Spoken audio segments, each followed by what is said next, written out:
Bonsoir mesdames, bonsoir messieurs, ravi de vous retrouver ce soir lundi, comme tous les lundis à notre émission Sportez-vous bien, 20h, 20h45, avec des résultats, des analyses, des images et également des invités sur notre plateau.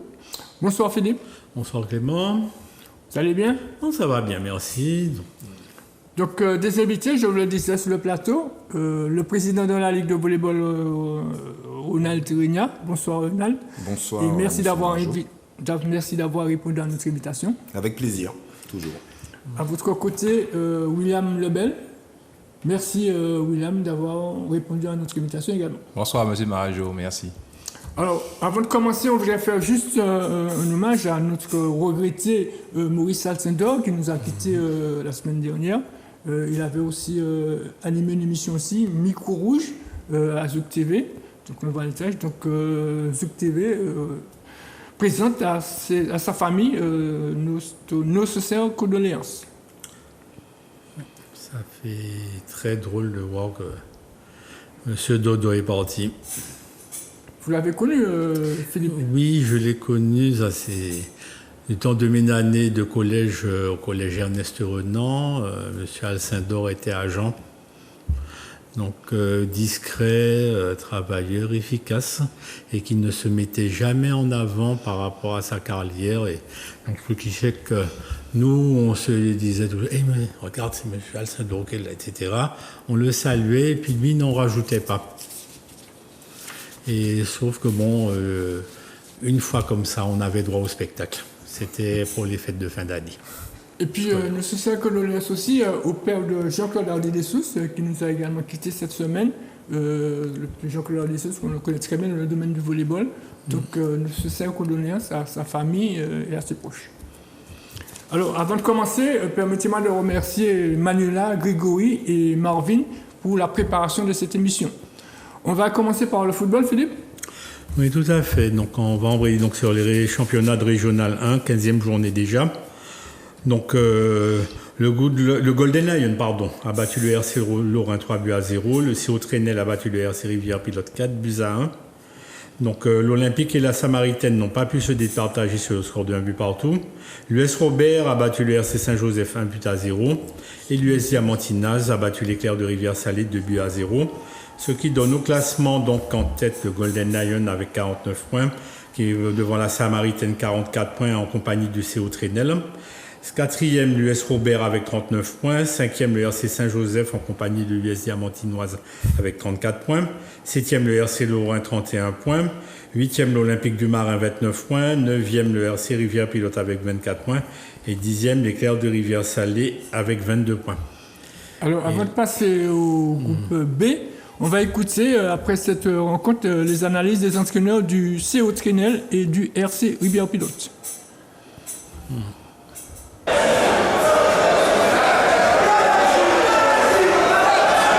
René Florent, je suis adjoint. Qu'est-ce qui n'a pas marché ce soir? Qu'est-ce qui n'a pas marché ce soir? Moi, à mon avis, on a bien fait une bonne première mi-temps, une bonne entame. Bon, après, c'est une question de cohésion. Et la cohésion quand je veux dire. C'est vrai qu'on a lâché depuis qu'on a pris le carton rouge. Donc, c'est dans la tête. C'est dans la tête depuis comme ça, en début de saison. On fait tout, dès qu'il arrive un quart d'heure de la fin. Après, on est désavantagé par l'envie, par la combativité. On lâche tout. Alors qu'un match, ça dure 90 minutes. Donc il y a aussi qu'on n'est pas en jambes. On a exactement, moi je dirais, 50 minutes. 4 minutes de jeu. Et après, un match c'est 90 minutes. Donc les 40 minutes, je pense quand même qu'il faudrait peut-être aller le chercher autrement pour pouvoir justement rivaliser, tenir au moins un match nul. Et là, bon, je ne reconnais plus le Racine. Hein. Là, c'est plus le Racine. C'est vrai que l'époque change. C'est plus le Racine, mais c'est vraiment dommage. Et puis, il y a un temps pour tout. Donc, on va continuer jusqu'au bout. On ne va pas lâcher. Avoir un peu d'espoir pour pouvoir justement faire ce que nous devons faire. Justement, pour pouvoir maintenir le Racing Club en division d'honneur, bien que ça fait 4-5 années qu'on flirte avec la descente. Et là, les choses s'annoncent compliquées. Donc on verra bien sur les 3 matchs qui restent comment on peut faire pour au moins, en espérant que d'autres s'étalent dans des défaites. Donc voilà. Non, je vais plutôt être modéré sur ça parce que Rivière-Plate nous a vraiment mis en difficulté sur des situations dans leur temps fort. D'ailleurs, le début de cette deuxième mi-temps où ils sont des situations dangereuses, ils ont failli scorer une deuxième fois, en sachant qu'en première mi-temps, on arrive à un match nul à partout. Donc on a joué, on a eu effectivement beaucoup d'opportunités pour pouvoir scorer plus, mais il faut savoir que Rivière-Pilote se bat pour ne pas descendre et c'est jamais chose facile. Et nous sommes sur une atmosphère, je dirais, bonne, mais on sort quand même de 2 déconvenus face au Diamant, face à l'Éclair de Rivière-Salée. Donc c'était pas chose évidente ce soir face à une équipe du Racing vaillante. Mais bon, c'est vrai que le retour de Ken Phaéton qui marque 2 buts ce soir a vraiment aidé à faire que la victoire soit meilleure. Donc après, résultat du groupe A, nous allons passer au groupe B. Bon. Le club colonial a battu l'US Riveraine 1-0, un résultat qui ne doit pas forcément faire plaisir à Clément. Bon. Le CSK Pilote et le New Star ont fait match nul 1 but partout. L'Assaut, l'UJ Monroe ont fait match nul 0 partout. L'Aiglon a battu les Sorts Préchotins 2-0. Et le club franciscain et le Golden Star n'ont pu se départager, score vierge 0 but partout. Donc le club colonial en tête avec 54 points, devant le club franciscain 49 points. Troisième, l'Aiglon du Lamentin 42 points. Quatrième, le Golden Star 41 points. Cinquième, l'Assaut de Saint-Pierre 37 points. Sixième, le CSK Pilote 36 points. Donc septième, l'US Riveraine avec 29 points. Huitième, le New Star du Ducos avec 26 points. Le neuvième, les Sorpins-Sautin avec 24 points. Et dixième, l'UJ Monroe avec 19 points. Donc un résultat qui quand même semblerait conforter l'US Riveraine dans le maintien. Ça dépend, hein, parce que s'il y a 2 équipes qui descendent, je crois qu'il y a 2 équipes qui descendent et les autres, l'avant-dernier joue les barrages. Donc ça va, on verra qu'est-ce que ça va donner dans les prochaines rencontres. Ouais. Alors quand on parle de prochaines rencontres, sachez que mercredi se jouera un match en retard de la 11e journée entre le CO Trinel et le Golden Lion dans le groupe B. Ce sera mercredi à 20h au stade de l'UHE. Donc la prochaine journée. Donc la prochaine journée, dans le groupe A, le RC Lorrain recevra l'US Robert, le RC Rivière Pilote recevra l'Éclair, bon ça dans le duel des mal cassés, et là vraiment on pourra dire malheur au vaincu. L'Olympique recevra l'US Diamantinoise, le RC Saint-Joseph recevra le CO Trinel, et la Samaritaine le Golden Lion. Dans le groupe B, le club franciscain recevra l'US Riveraine, c'est des dépassements périlleux pour les riverains. Donc le Golden Star recevra l'Assaut de Saint-Pierre, l'UJ Monroe recevra l'Aiglon, les Sorts Préchotins recevra le CSK Pilote et le New Star recevra le club colonial. Ça y est ? Et voilà donc tous les matchs de la 16e journée. Oui. Alors on va poursuivre avec le volleyball et notamment avec notre invité, le président de la Ligue de volley, Ronald Grigna. Ronald Grigna, la levée des restrictions, le sport qui reprend, notamment le volleyball. Quel est votre sentiment là-dessus ? Ça paraît effectivement féerique d'avoir ce que nous vivons actuellement, c'est-à-dire la reprise des activités sportives, surtout pour le volleyball, où nous étions dans l'expectative depuis le début de la saison 2021-2022. Après de multiples réunions, nous avions essayé de relancer un championnat. Cela paraissait difficile. Réticence des clubs, réticence des joueurs, et finalement je pense qu'en voyant les autres confrères des disciplines telles que le football, le handball et le basket se relancer, l'envie est revenue et que nos joueurs et les présidents ont quand même pensé qu'il fallait terminer la saison sur une note positive, et donc ça sera la coupe de la CTM, Coupe de Martinique, trophée de la CTM 2021 que nous jouerons sous peu, courant mai ou juin. Voilà. Justement, ma question était la suivante. Toutes les disciplines ont repris, ça fait temps, et on se demandait pourquoi le volleyball ne reprenait pas, notamment le volleyball en salle. C'est le senior.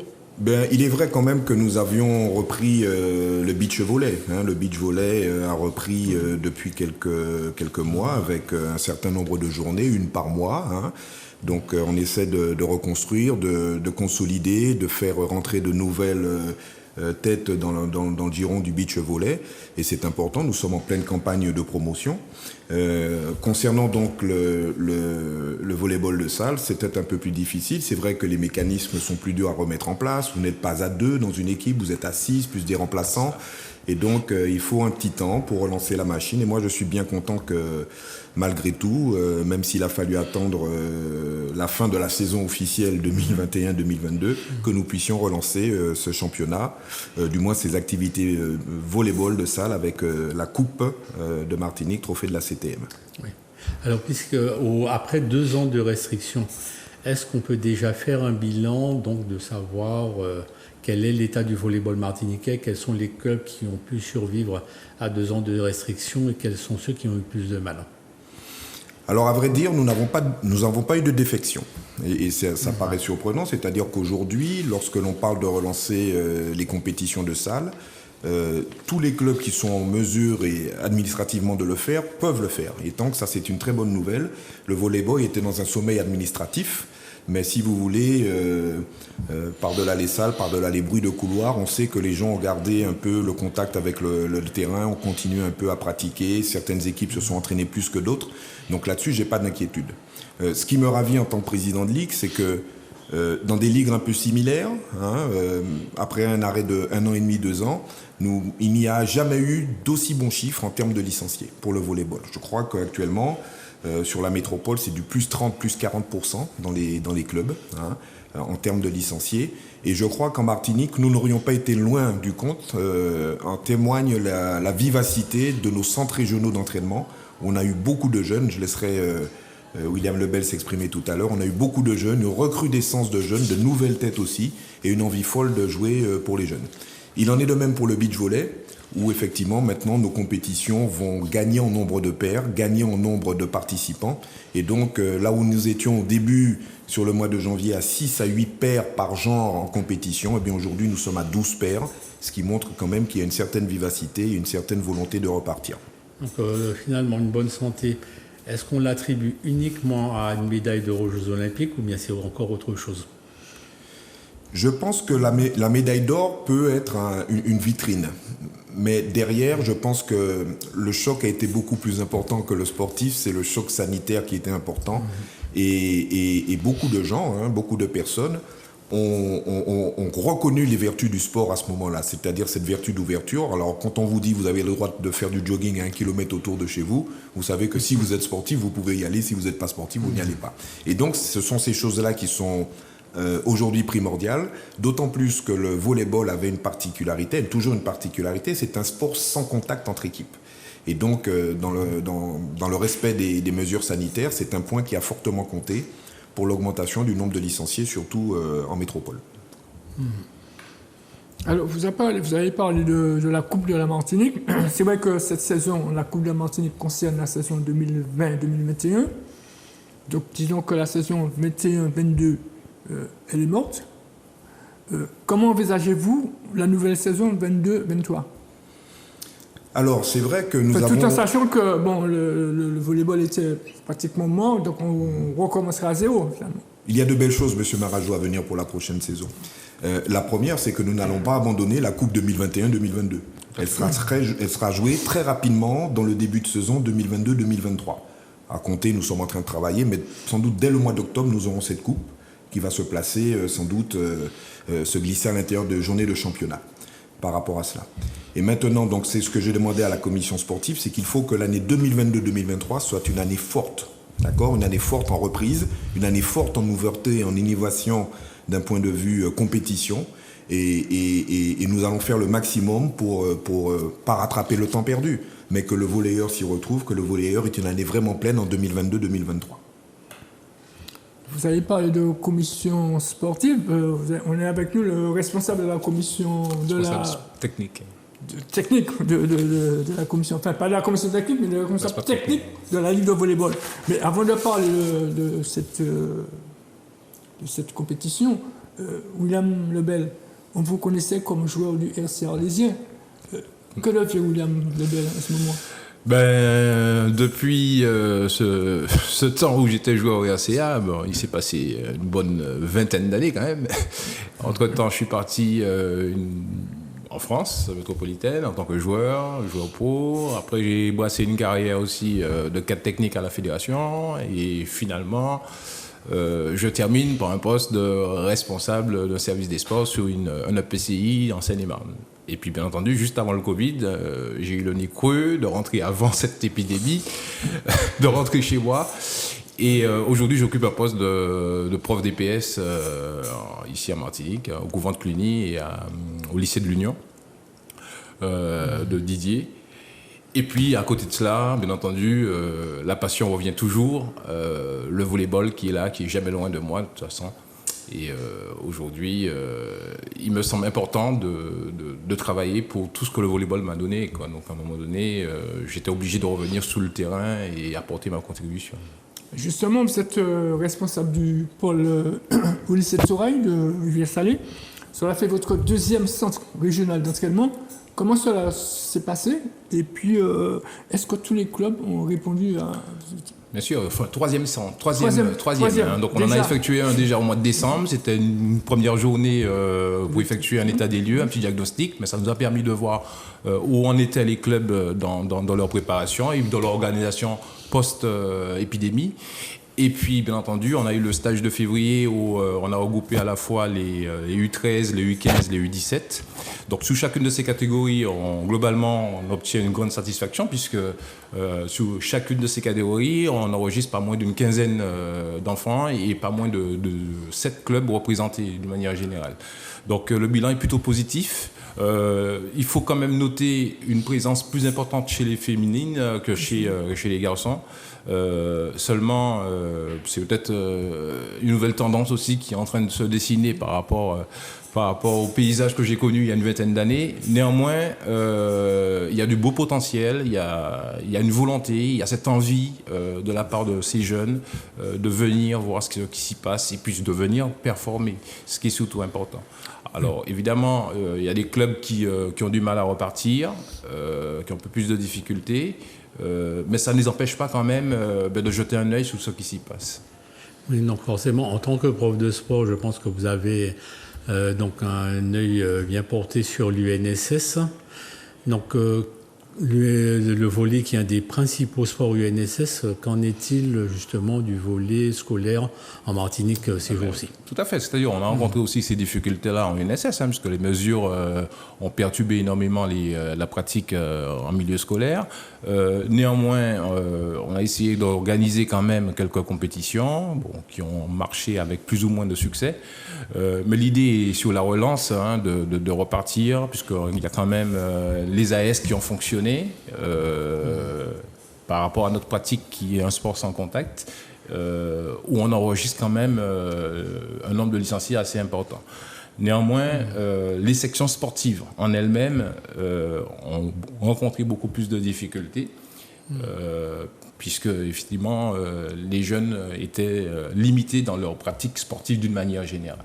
Donc, j'ose espérer que l'année prochaine, tout repartira de plus belle et qu'effectivement le volleyball en UNSS pourra porter haut ses couleurs. Alors, lors de ce regroupement, quels sont les thèmes que vous avez développés pour ces jeunes? Alors, dans un premier temps, à l'issue de l'état des lieux technique, donc il fallait voir un petit peu où se situaient les jeunes, puisque d'une manière générale, personne ne pratiquait, donc on a vite constaté qu'il y avait un déficit physique qui était présent. Et l'idée quand même, c'était de travailler sur les fondamentaux techniques, parce que ça me paraît évident que sans les fondamentaux techniques, on ne peut pas non plus bien jouer, on ne peut pas non plus développer du jeu en volleyball, puisque c'est un sport qui est relativement technique. Et bien entendu, il nous importait de travailler sur ces fondamentaux, à la fois de la passe, de la réception, et surtout un travail d'appui considérable, où la coordination motrice était vraiment déficitaire. Est-ce qu'on peut parler de véritable engouement pour ces jeunes vers le volleyball? Ah bien sûr, notamment quand on regarde les catégories en U17 par exemple, on enregistre une vingtaine de filles sur les stages, on en a refusé.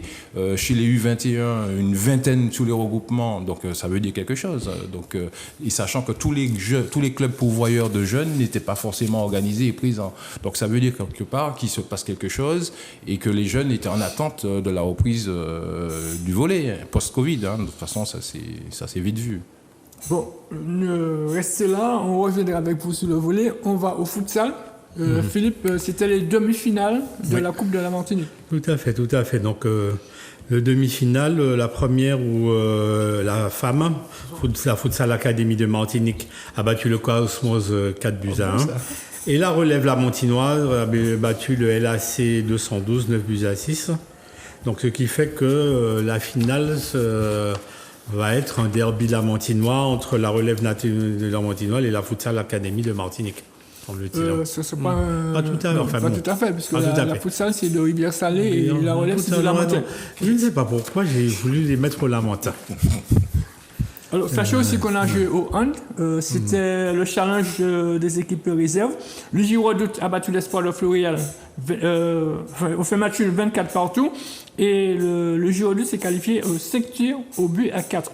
Dans les barrages pour le maintien, le Club Sport a battu l'HBC Pilotin 34-29. Et dans le match qui désigne le champion d'excellence, le CS Lamentinois a battu notre Club Péléen Corbet 31-27. En prénat homme, ce sera les demi-finales allées du championnat au gymnase de Trinité. Donc ça commence depuis mercredi jusqu'à samedi. Gondo sera opposé à Floréal et le CSC Citron sera opposé à la Gloire de Trinité. Donc là, apparemment, le vainqueur surprise de la coupe n'est pas convié dans cette compétition.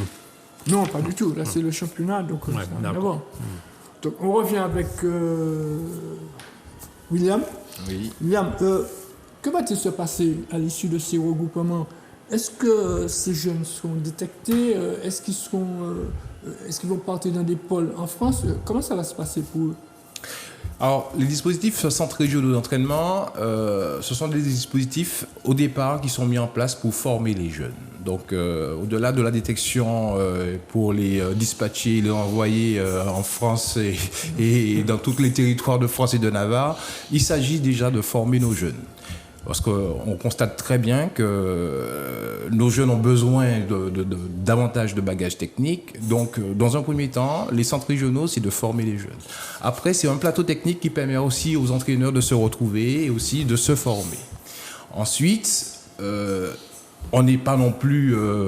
il y a de fortes chances qu'on tombe aussi sous des joueurs de talent, des joueurs à fort potentiel, éventuellement, qui pourraient intéresser les structures d'accès à haut niveau, donc notamment les pôles espoir, notamment les pôles France, mais on n'en est pas là. Notre priorité, c'est de former nos jeunes de telle manière qu'on ait un niveau de championnat qui soit vraiment attrayant, intéressant, et par la suite, qu'ils évoluent dans notre championnat régional.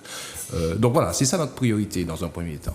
Après, effectivement, s'il faut détecter des jeunes à très fort potentiel, on le fera. Et puis, bien entendu, s'il faut les envoyer sur des structures de haut niveau, on le fera. Mais notre priorité étant ça. Alors, Président, vous avez parlé de changement pour la saison prochaine. Est-ce qu'on peut en savoir plus? Il n'y a pas de secret. Vous savez que nous avons une forte ouverture sur la Caraïbe avec le volleyball. Et donc, nous avons des contacts qui sont relativement intéressants pour mettre en place ce que nous appelons de nos voeux depuis longtemps, c'est-à-dire le championnat de la Caraïbe des clubs.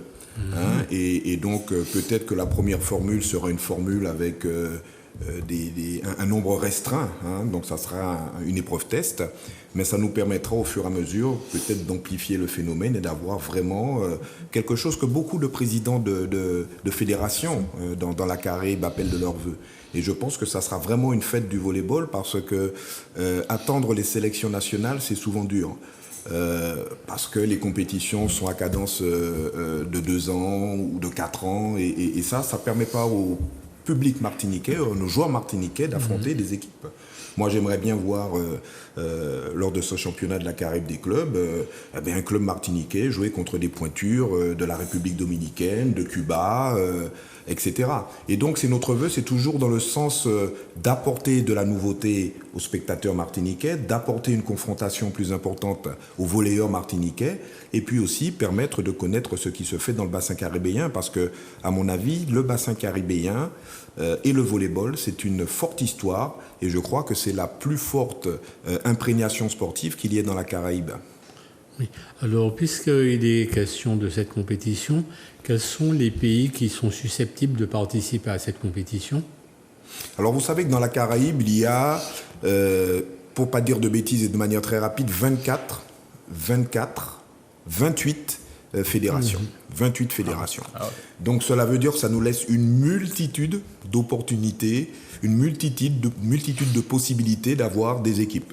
Aujourd'hui, après un petit sondage, c'est un travail que je mène avec d'autres amis de fédération, d'autres présidents, eh bien, on aurait une demi-douzaine déjà de clubs prêts pour la saison 2022-2023, de fédérations prêtes pour la saison 2022-2023 à se lancer dans cette nouvelle compétition.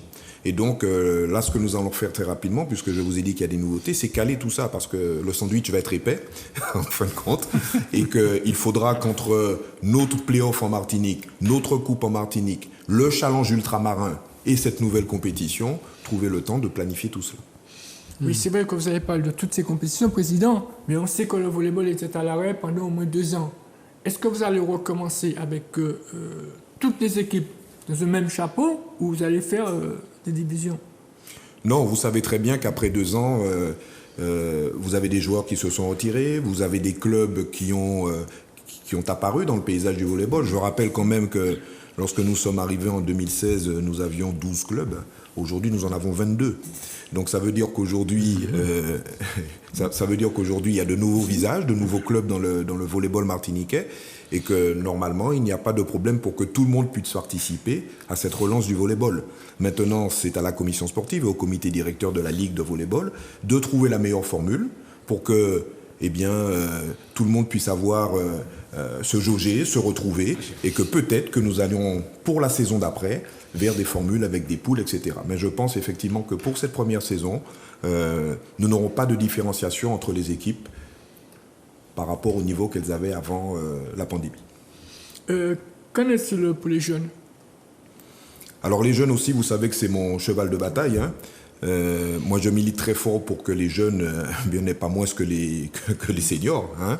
Et que vous vous rappelez, donc on avait pu mettre il y a quelques années une Coupe de Martinique des jeunes qui avait excellemment marché, qui avait été une réussite phénoménale. C'est vrai qu'après 2019, nous avions eu du mal parce que la pandémie est arrivée rapidement sur nous. Donc pour les jeunes, il n'y aura pas de différenciation.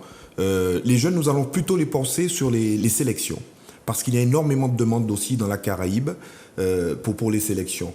Nous devions participer avec les moins de 18 ans au Maxi Volleyade, mais malheureusement, la Fédération française n'a pas trouvé de structure organisatrice. Donc, c'est tombé à l'eau. Mais nous allons échanger donc, au niveau donc, de ces sélections avec les jeunes. Et puis, comme les seniors, avoir des championnats de pré-rentrée, des championnats, des coupes, etc. Du beach volley aussi, parce que il est important que les clubs prennent conscience que ce qu'on dit, c'est l'or qui est dans le sable. Le beach volley, c'est l'or qui est dans le sable. Et il faut vraiment que les présidents de clubs, et je profite de vos antennes, prennent conscience de la richesse de cette discipline pour les jeunes, le beach volley.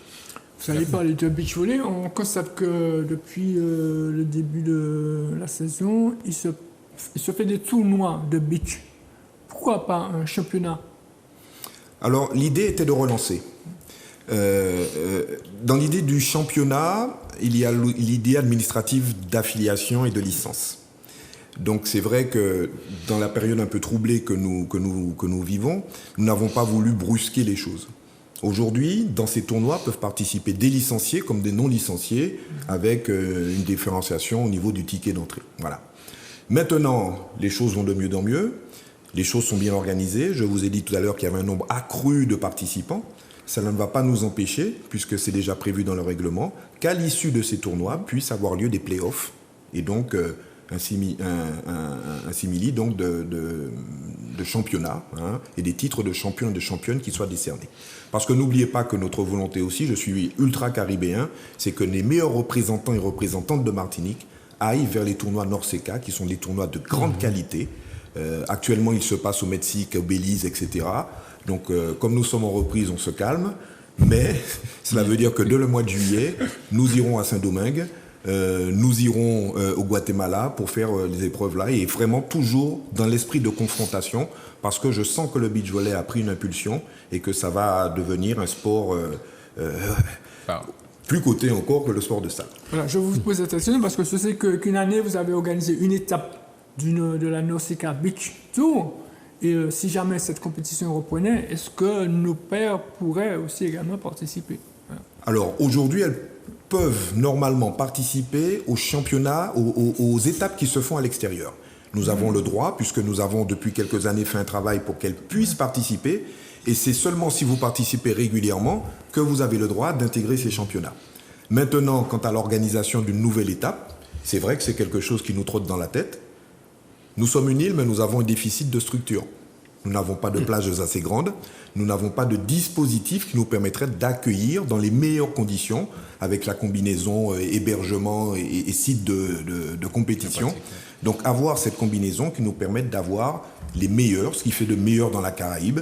N'oublions pas que, par exemple, sur ces étapes de beach volley, vous avez la 5e paire mondiale qui est régulièrement dans ces championnats et les Cubains qui sont 6, 7e mondiaux et qui viennent aussi à ces tournois. Moi, je pense que ça sera un plus pour la Martinique et pour le volleyball et le beach volley martiniquais. Mais quid des installations?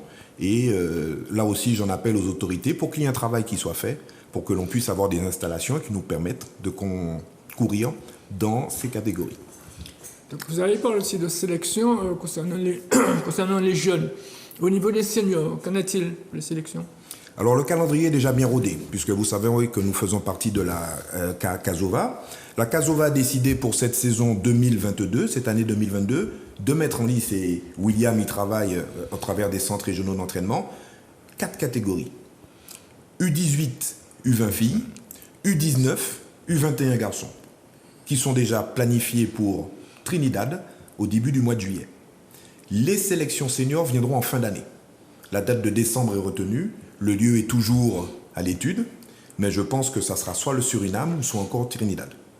Donc dès que nous aurons les éléments, il faudra faire vite, puisque nous prévoyons une reprise des championnats très tôt au mois de septembre 2022. Donc préparer nos joueurs et nos sélections pour pouvoir là aussi concourir dès décembre 2023, soit à Trinidad, soit au Suriname. Donc pour ceux qui pensaient que le volleyball était en sommeil, loin de là, donc vous travaillez sérieusement pour cette compétition. Plus que sérieusement, parce que la blessure dans l'âme, nous n'avons pas pu jouer, mais nous avons fait un énorme travail au comité de restructuration.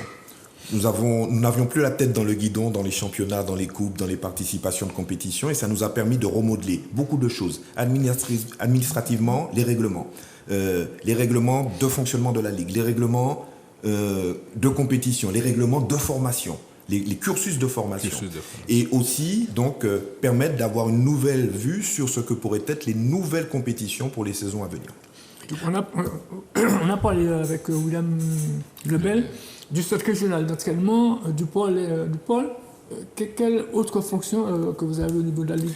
Ce qui sera important aussi, je crois que le président Régnal l'a dit, c'est la formation de cadres. Donc là aussi, il s'agira pour nous de rencontrer l'ensemble des techniciens de l'île pour faire un état des lieux, de tous les diplômes qui ont été passés sur les 2 dernières années, faire une mise à jour et puis repartir sur une formation vraiment adaptée aux besoins de tous les entraîneurs de clubs, quel que soit leur niveau.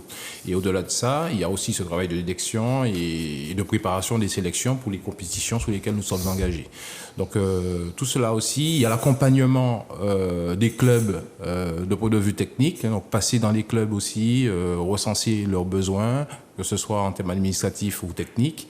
Là aussi, c'est déjà pas mal de travail quand même à faire avec l'ensemble des 22 clubs aujourd'hui, puisqu'on en a 22 qui ne sont pas tous au même niveau de développement.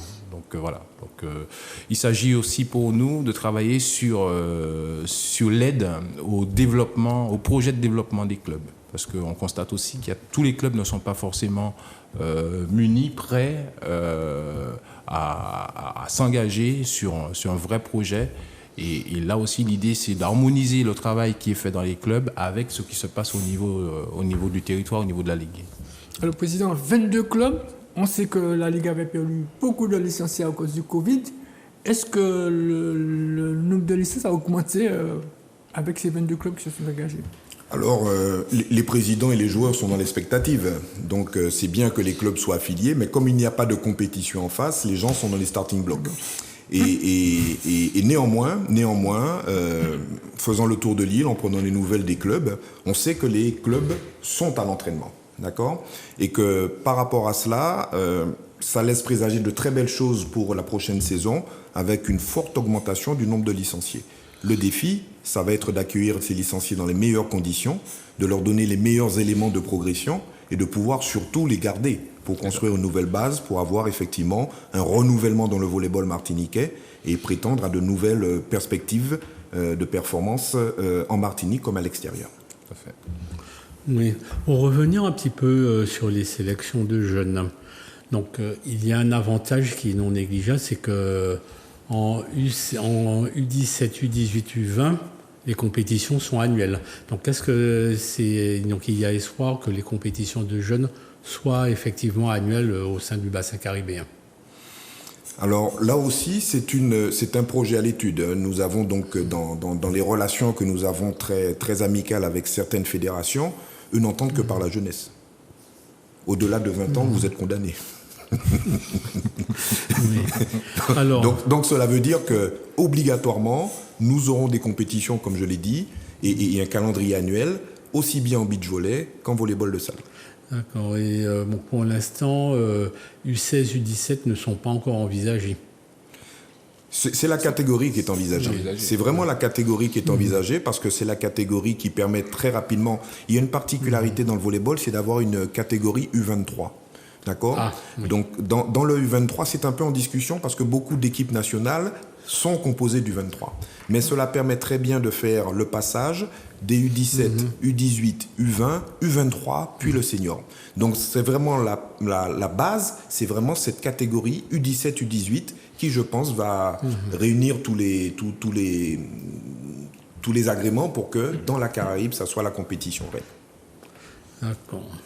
Vous restez avec nous, on va juste un petit moment solo pour vous dire que le départ de la Transat Cap Martinique a été donné dimanche après-midi par la présidente du comité martinique du tourisme, Madame Bénédicte Di-Giomino. 62 marins ont pris part à cette compétition, soit en duo, soit individuellement. Solo. Et que ces bateaux sont prévus dans une vingtaine de jours, je crois. Ils devraient arriver le 21 ou le 22 mai en Martinique.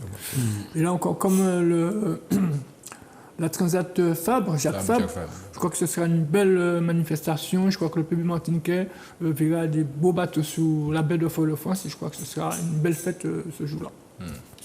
Et si le beach volley y est convié, nous y serons aussi. Oui, pourquoi pas. Donc, il faut peut-être voir avec les organisateurs de cette... Ça sera fait dans ce sens, bien sûr. Ah ben, super. Est-ce que vous nous annoncez ou quoi ? Et je pense que les clubs Foyalais seront mis devant de la scène, à l'honneur, à cette occasion. Très bien. Philippe, vous avez des informations sur le basket ? Donc en ce moment, le basket est un petit peu en stand-by. Donc il y avait eu cette opération Rebondir pour relancer un petit peu les compétitions. Donc un petit peu en stand-by. Seule chose notable, c'est que c'est le retour des matchs sous forme de sweep. Et alors, là, les jeunes s'y mettent, les anciens s'y mettent aussi. Alors, William, est-ce qu'il est prévu d'autres regroupements du centre régional d'entraînement ? Alors, bien entendu, la saison touche à son terme, mais néanmoins, on a prévu quand même une reprise fin août. Fin août, on partirait vraiment sur une semaine de stage. Alors, il faut savoir que normalement, le centre régional, ce sont des stages d'une semaine avec hébergement. Donc, on est sur... quand un jeune d'une catégorie effectue un stage en centre régional, on est sur la bagatelle de 55 heures d'entraînement. Donc, l'idée, c'est de retrouver très rapidement ce rythme de croisière pour qu'à l'issue de l'année, on soit aux alentours de 250, voire même 300. On peut monter jusqu'à 400 heures d'entraînement. Et notre objectif, c'est de repartir dès le mois d'août sur ce régime et poursuivre sur toutes les phases de vacances scolaires des stages d'une semaine. Alors c'est vrai qu'on arrive au terme de notre émission. Président, est-ce que vous avez autre chose à ajouter, à nous communiquer? Ça serait peut-être le moment, hein. Allez-y. Alors, dans la communication, en tout cas, je tiens à remercier l'équipe de Zouk TV de nous recevoir et donc de permettre de passer l'information volleyball aux Martiniquais et aux Martiniquaises. Beaucoup de choses en gestation. Je n'aimerais pas me prononcer parce que je suis le président, c'est un travail d'équipe, mais je peux vous dire que l'année 2022-2023 sera une magnifique année si tout se passe bien pour le volleyball martiniquais, tant dans la richesse et la quantité de compétitions que dans les nouvelles formules qui vont être mises en place pour effectivement nous permettre de franchir un palier supplémentaire, un cap supplémentaire. William en a parlé, on a beaucoup de demandes au niveau des collèges. On a des opérations qui sont menées, que ce soit la demande des jeunes, la demande des enseignants, tant en termes d'accompagnement que de formation. Donc je ne peux vous dire que l'on n'aura que de belles choses. Cette année, nous allons faire une assemblée générale très tôt, c'est-à-dire dès la mi-juin ou troisième semaine de juin. Ça dépendra de certaines choses, puisque nous verrons ce qui sera dit les week-ends du 21-22 mai à l'Assemblée générale fédérale. Mais en tout cas, on veut repartir très tôt, très vite, très haut. Et puis il y aura aussi le tirage au sort de la Coupe de la Martinique que vous allez faire dans nos studios. Si c'est une invitation, nous l'acceptons fort bien. Et donc nous nous rapprocherons de vous pour faire effectivement ce tirage au sort du premier tour. Ce sera quand Alors le tirage ou le tirage. Alors le tirage, nous l'avons prévu fin de semaine ou début de semaine prochaine. Donc si c'est ce début de semaine prochaine, ça sera lundi sur vos antennes. Pas de souci. Et le premier tour sera quand? Alors le premier tour de mémoire se situera dans la semaine du 30 mai au premier jour de juin. Voilà. Le but étant d'arriver le week-end du 18-19 juin, toujours sur la formule que nous employons depuis quelques années, demi-finale le samedi, finale le dimanche. Donc 18 et 19 juin, les finales donc, de cette Coupe de Martinique, trophée de la CTM 2021. Demi-finale le samedi, finale le dimanche. Est-ce que c'est pas trop épuisant pour les joueurs? Non. C'est une coupe. C'est une coupe. et donc, je pense que ce que nous avons mis en place il y a quelques années, eh bien, les clubs l'acceptent volontiers parce que ça demande un peu moins de mobilisation dans le temps et ça leur permet effectivement. Donc, tout le monde est à la même enseigne. C'est-à-dire qu'il n'y a pas un qui joue le samedi, un qui joue le dimanche de la semaine d'après. Tout le monde joue le samedi, sa demi-finale. Tout le monde joue le dimanche, sa finale. Ça sera celui qui sera le mieux préparé qui gagnera. William Lebel, si vous avez autre chose à ajouter. Moi, ce que je peux dire, c'est que j'ai été globalement très satisfait de la participation des jeunes sous les centres régionaux et je tiens à remercier quand même tous les clubs, tous les présidents de clubs, les dirigeants de clubs qui ont fait l'effort, tant bien que mal, d'envoyer leurs jeunes sous les centres régionaux. Les entraîneurs bénévoles. Les entraîneurs bénévoles. Je tiens à les remercier surtout parce que on a formé une bonne équipe technique là pour les encadrer. On n'était pas moins de 8 entraîneurs bénévoles sur les structures, à encadrer les jeunes, chose qui n'était pas forcément évidente. Donc voilà, donc je tiens à remercier tout ce petit monde-là qui a participé sous ces dispositifs. Et bien entendu, on espère structurer tout ça l'année prochaine, formaliser le tout de telle manière qu'on puisse accueillir dans de meilleures conditions encore ces jeunes sous les centres régionaux. En tout cas, merci d'avoir accepté notre invitation. Je rappelle que vous êtes le responsable technique à la Ligue de volleyball de la Martinique. Merci encore. C'est nous qui vous remercions, M. Marajou. Merci Ronald Grenier, vous êtes le président de la Ligue de volleyball de la Martinique. Merci d'avoir répondu à notre invitation. Merci Philippe.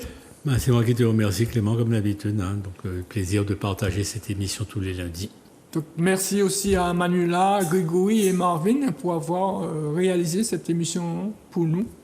Merci beaucoup. Bonsoir à tous. À lundi prochain et portez-vous bien. Allez.